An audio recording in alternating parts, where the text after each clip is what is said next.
But yeah, we're back on Spreaker now, fans. Not fans, but listeners. WPB 88.1 FM. Talking about top 5 greatest hip hop tracks. Talking about Big L's, Ebonics.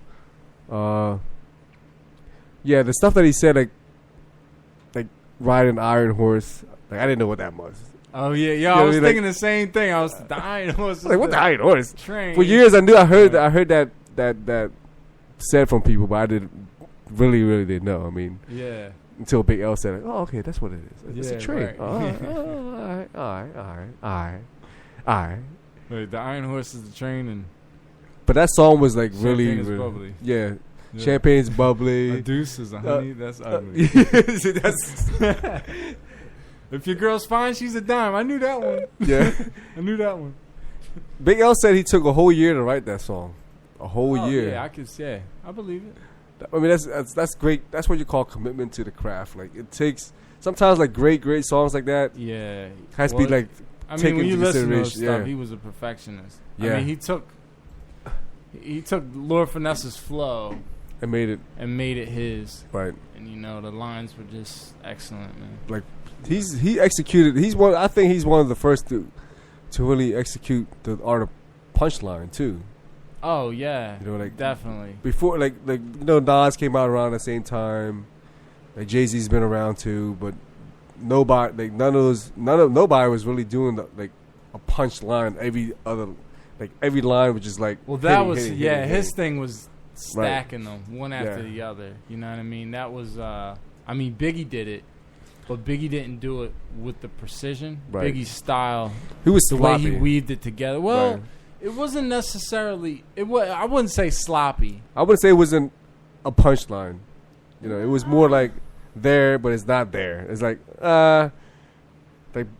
Big L. As soon as you hear every single line, just like well, Big L's delivery was always in the pocket. Like it was just always right there. It always landed on beat. It was always going to be in the same place. Like he wasn't really.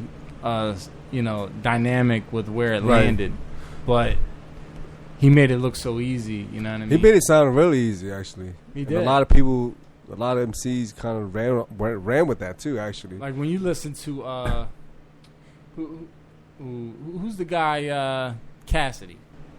Yeah. He kind of sounds like he tries to adopt the Big L style, but the delivery isn't the same. Right. It's not dynamic enough. Yeah, it doesn't punch quite the same. Now, I've heard him do some really, really interesting stuff. But, Big L, he was just a perfectionist, man. Yeah. I mean, it had to provoke a certain every time. It's sad that he passed away really early, but he had so much potential. He did, man. Yeah, he so did. much. And I hear the rumor is that he was, Rockefeller. All that, you know what I mean? Which is good because when you hear like the early Jay-Z Big L freestyles, if you ever heard that particular one, like Jay-Z was getting crushed like every little stick. Yeah, it's no comparison. Yeah, I mean Big L really shined on it, and he's like he's probably the most underrated MC that didn't get his fair share of like recognition at that point because Pun passed away, Biggie passed away, Pac passed away, but those guys were like really, they was like iconic at that point. At that point already, they were. Yeah. And Big L was just like, very consistent, very very consistent of all the stuff that he's done, but it was just like, who knows, like record companies or. Yeah, he just missed. I mean, I think what happened was his first album wasn't like a commercial success. His first album was horrible. That's probably what it was. It's not. It's not like hate. His first album was terrible. It wasn't really dynamic. It was in the vein of Illmatic, but it wasn't quite. That's what it was, though. The comparison of him coming out, then Illmatic came out. It's really around that same time frame. Yeah. They're around the same age. Same record company, too, at that. Yeah. Same record company. They were both on Columbia Records, Sony. And, like, Nas just had so much more to say. You know what I mean? Yeah. Like, regardless of how delivery was, he just had so much more to say. He did. And Big L was just, like, a perfectionist MC. Like, he showcased, like a precision MC, right? and Nas is more like a storyteller, which made more sense because the and production. Also, his first album had no guest appearances. Yeah, except AZ. Yeah, right. But I mean, that album had more like a direction, you know. Right. And that's sometimes that's what it takes. Like you really have to. You can't be like Cannabis, for instance. Like he's a great MC. Like verse for verse, he had some very very memorable verses when he first started out. Yeah. But couldn't put together like a total package of like what this album is about. This is like, you know, like, and like Illmatic, or for instance, like it showed that this is about this where I'm coming from. This is my life. This is about. Yeah, I think people like drawn onto it. Like people understood it. You know. I think the difference was like Nas when Nas writes, he like creates worlds. You know what I mean? Right. And Big L's.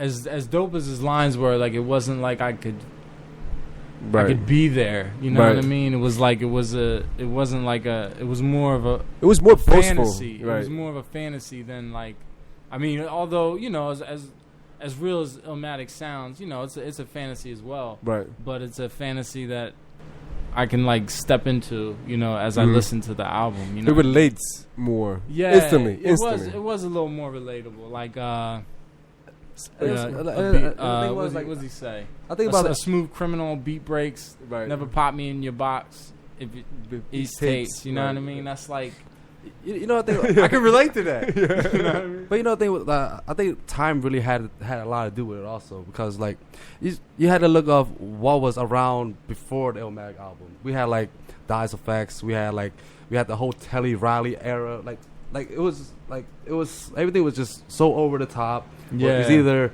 very simple or very over the top. And Nas was kind of more like in the middle. Yeah. Like the stuff he said, he didn't use big words. A lot of people at that time was using big words, trying to be scientific and stuff like that. Yeah. And he's just like, we're regular, like, he's just like, this song is for regular people. Right. You can listen to it and you can relate because you understand every word I'm saying. I'm not trying to go over your head too much. Right.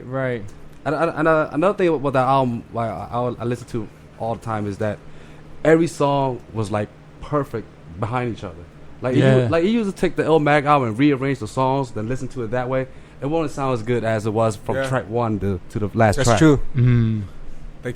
Like song structure from track to track makes a world of a difference of an album. Like Genesis, the first song is Genesis, right? Is it Genesis? Yeah. Or well, New York State of Mind. Yeah, like that. Probably even to this day, I think it's probably the best rap intro song I ever heard. Like, it pretty much broke down what you're gonna hear for the rest of the album, and flawless. Everything was flawless. He didn't even have a hook. Yeah, that's like 144 bars. Wow. Well, this is a break. It's a break, but it's not like a hook. Yeah. It's not really a hook, but it's like forever. That track is forever. Right. And Kendrick's album is like that too. It reminded me of that when you hear it, like it's funny. I heard his structured album from end to end. You have to listen to that. It's not a long album. It's only like the album is probably like under 50 minutes.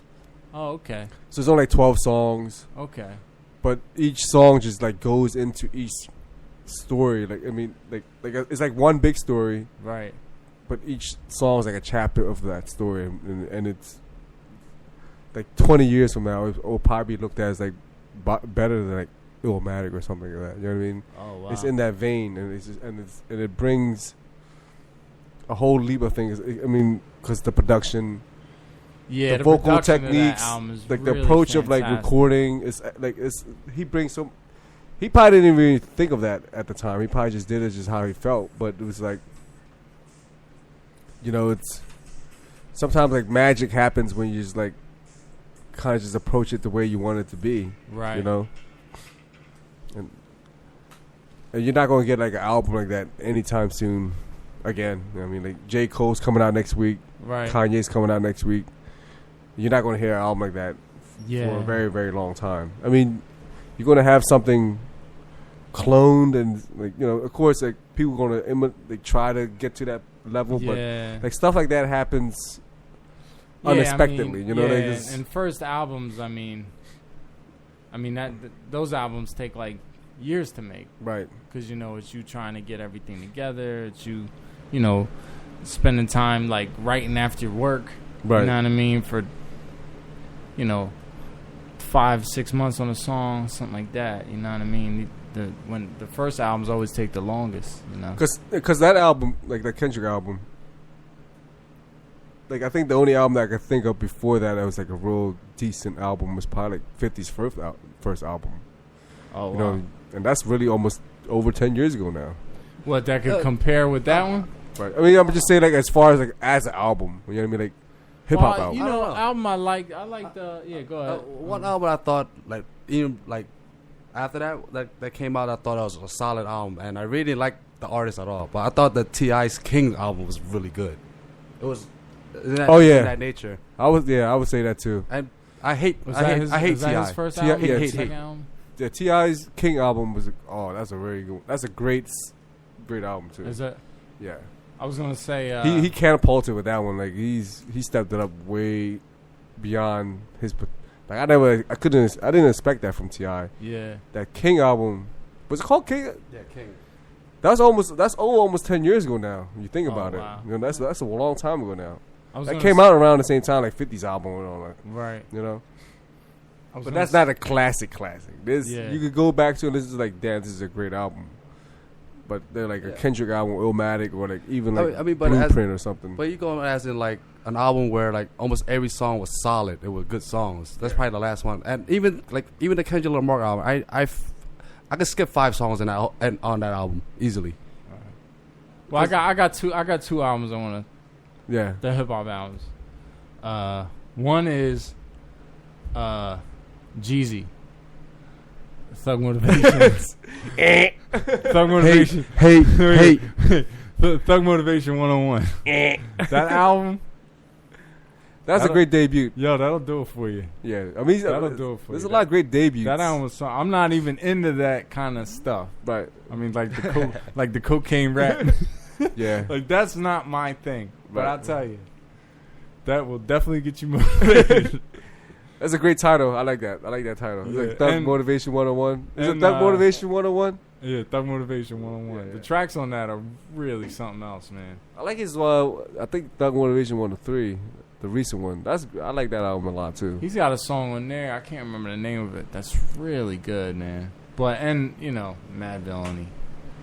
Yeah, that's probably the underground class. Yeah, it's like I don't consider stuff like that underground. Like, I could just consider it as like great work, you know. And yeah. And people know it. It's not like it's underground. It's a lot of people heard it. Yeah. But yeah, Mad Villainy people. Mad That Villainy. that album goes to like from left to right. That's a whole different thing. Right. That's underground. That's not even like commercial. It's Supreme Clientele. Oh yeah. Well, Supreme Clientele came. What was that? 99. No, that came out in 97. Oh really? 96 or 97 actually. I was still in high school when that album came out. Yeah, and Fish Scale. Nah, Supreme Clientele is that's his. Well, I mean, that's his gem. Well, Iron Man is dope. Iron Man's dope. But yo, Fish Scale was really good. That was like a sleeper. But he's always been consistent. You know, that's the thing. He's comparing himself to like great albums that he's already done. Yeah, it's a shame because a lot of like he's the most underrated rapper. Oh, bar none. That's at this point. Ghostface is like. I mean, he's got 3 classics.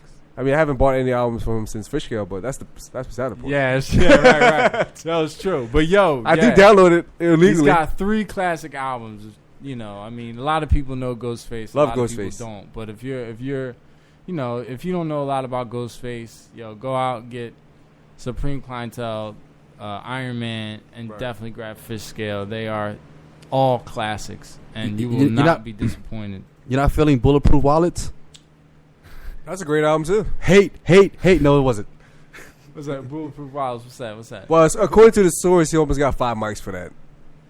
4.5. Oh, is that who's But then people started listening to the source rating a long time ago. Yeah, they were just giving away 5 mics. But you don't give Ghostface 4.5 just because they wanted to give him 4.5. Like Supreme Clientele should have been a 5 mic album. That should have been. That album is something else, dude. Mighty Healthy alone. Yeah. Mighty Healthy, Nutmeg. Should get you 5 mics. Yeah, but like the sources of like they gave like they pretty much gave 5 mics to Scarface. The Block, like that one was good, but dude, it wasn't. The ratings they've had of it wasn't late. The wasn't a last like 5 mic. 7 years have been a little off. Actually, the Probably